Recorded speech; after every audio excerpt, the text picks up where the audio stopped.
తెలుగువారి ఆరాధ్య దైవం అన్న నందమూరి తారక రామారావు గారి సంక్షేమ స్ఫూర్తిని ఆదర్శంగా తీసుకుని చంద్రబాబు నాయుడు గారి సారథ్యంలోని ఏపీ ప్రభుత్వం నేడు అనేక సంక్షేమ పథకాలను అమలు చేస్తుంది. నాడు ఎన్టీఆర్ గారు 30 రూపాయలతో ప్రారంభించిన పెన్షన్ను నేడు చంద్రబాబు గారి ప్రభుత్వం 4,000 రూపాయలకు పెంచింది. అంతేకాదు దివ్యాంగులకు ఏకంగా 6,000 రూపాయలు అందిస్తూ దేశంలోనే అత్యధిక పెన్షన్లు అందించే రాష్ట్రంగా ఆంధ్రప్రదేశ్ను తీర్చిదిద్దింది. పేదవాడి ఆకలి తీర్చాలనే అన్నగారి ఆశయానికి అనుగుణంగా నేటికి 2 రూపాయలకే కిలో బియ్యం పథకాన్ని ప్రభుత్వం కొనసాగిస్తుంది. అన్నార్తుల ఆకలి తీర్చడానికి అన్న ఎన్టీఆర్ గారి పేరుతో కేవలం 5 రూపాయలకే అన్నా క్యాంటీన్లను ప్రారంభించి రోజుకు 3 లక్షల మందికి పైగా ఆకలి తీరుస్తుంది.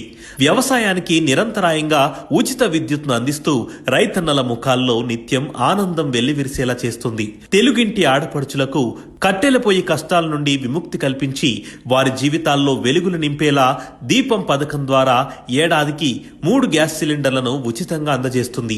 ఎన్టీఆర్ గృహ నిర్మాణం పథకం పేరుతో వేలాది కుటుంబాలకు సొంత ఇళ్లను నిర్మిస్తూ వారి చిరకాల స్వప్నాన్ని నెరవేరుస్తుంది చంద్రబాబు గారి ప్రభుత్వం.